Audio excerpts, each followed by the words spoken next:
அப்போ எதற்கும் பேச மாட்டார். என்ன பண்ணணும்?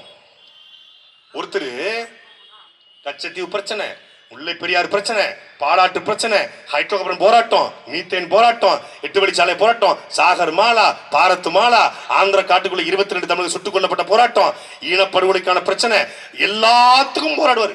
தூய்மை பணியாளரா சீமான கூப்பிடு, தெற்தெருவெளி ஆசிரியர் பெருமக்களா சீமான கூப்பிடு, செவிலியர் போராட்டமா சீமான கூப்பிடு, ஆவடியில விஏஓ ஆபீஸ் தூக்கி 8 கிலோமீட்டருக்கு அந்த பக்கம் போட்டு வச்சிட்டாங்க சீமான கூப்பிடு, ஆவடியில சாலைகள் சரியில்லையா சீமான கூப்பிடு, எல்லாத்துக்கும் சீமான கூப்பிடு. எல்லா போராட்ட களத்திலையும் ஒருத்தர் நிற்பாரு. ஆனா இவரு நான் எதுக்குமே வரமாட்டேன். அப்போ என்னை சிஎம் ஆக்கி விட்டுருங்க, எப்படியாவது என்னை சிஎம் மட்டும் ஆக்கிருக்கேன், நான் ரொம்ப கஷ்டப்பட்டுக்கிட்டு இருக்கேன். என்னங்க உங்களுக்கு என்ன பிரச்சனை? எப்படியாவது என்னை சிஎம் ஆக்கிருங்க. செந்தில் ஒரு படத்துல மலையை தூக்க போறேன், மலையை தூக்க போறேன், மலையை தூக்க போறேன் மாப்ள. வாங்க வாங்க 10 ரூபா டோக்கனை போட்டு போயிருவாங்க. மலையை தூக்குனா இப்ப என்ன பண்றீங்க? எல்லாரும் சேர்ந்து இந்த மலையை தூக்கி என் கையில வைங்க, நான் தூக்குறேன். அது மாதிரி இப்ப எல்லாரும் சேர்ந்து ஓட்டு போட்டு சிஎம் ஆக்கிருங்க. உங்க பிரச்சனைக்கு நான் பேச மாட்டேன், உங்களுடைய உரிமைகளுக்கு குறை கொடுக்க மாட்டேன், என் கொள்கையும் என்னன்னு உங்ககிட்ட சொல்ல மாட்டேன், எதுவும் செய்ய மாட்டேன். ஆனா எனக்கு ஓட்டு போட்டு சிஎம் ஆக்கி. எதுக்கு ஓட்டு போடணுமா? 36 வருஷமா இவர் நடிச்சிருக்காராம்.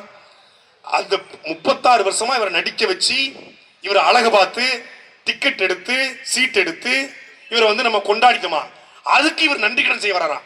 என்ன நடிச்சதுக்கு நன்றி கடன் செய்யணும்னா 4 ஊர்ல தியேட்டர் கட்டி விட்டு இப்ப இலவசமா படம் பார்க்க வை.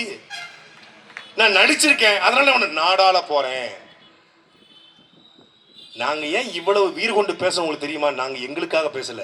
விஜய் மீது தனிப்பட்ட வெறுப்பு எனக்கு இது வரைக்கும் இல்ல. பேசிக்கலி நம்ம ஒரு அஜித் ஃபேனுங்கிறது உள்ளுக்குள்ள இருக்கட்டும். ஏன் அஜித் ஃபேன் தெரியுமில்ல? எனக்கு இப்பவும் எனக்கு அஜித்தை பிடிக்கும். ஏன் பிடிக்கும்? சென்னையில் வெள்ளம் வந்த போது எல்லா நடிகர்களும் கதவை மூடிக்கொண்டான்.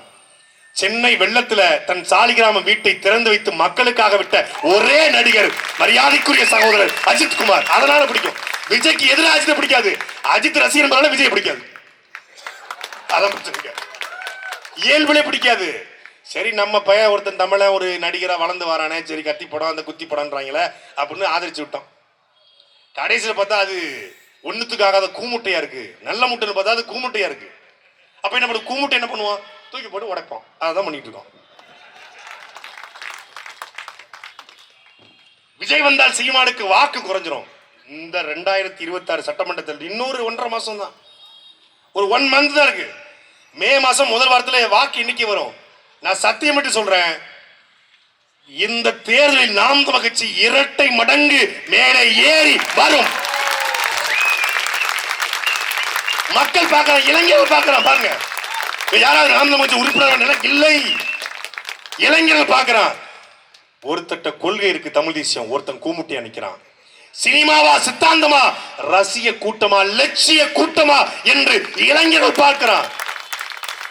கத்தி கத்தி சாகுறான். எல்லாத்துக்கும் கேட்கிறாங்கடா.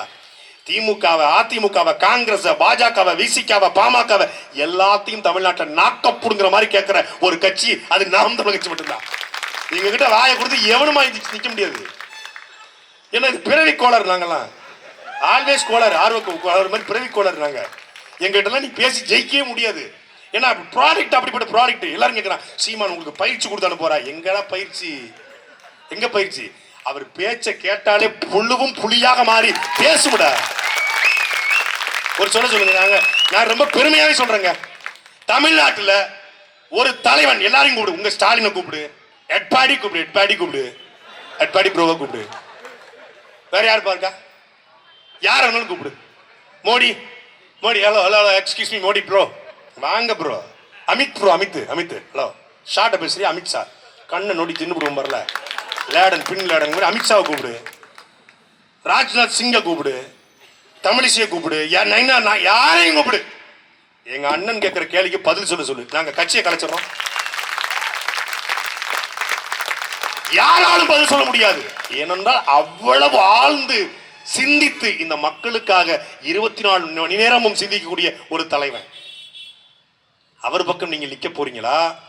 இல்லை கொள்ளையடித்து குடும்பத்தை வளர்த்து மக்களிடத்துல ஓட்டுக்கு பணத்தை கொடுத்து ஓட்டு பிச்சை எடுக்க வருகிற கிட்னி திருடர்களுக்கு நீங்கள் வாக்கு செலுத்த போறீங்களா என்பதை நான் தான் சொன்னேன். 2019 நாடாளுமன்றத்துக்கு நல்ல யாவும் எனக்கு டேய் இவங்களுக்கு ஓட்டு போடாத, ஏற்கனவே மண்ணை திருட்டாங்க, மலையை திருட்டாங்க, வந்தாங்கன்னா கிட்னியை திருடுவாங்க. என்ன கருணாக்கு போல இருக்கு எனக்கு.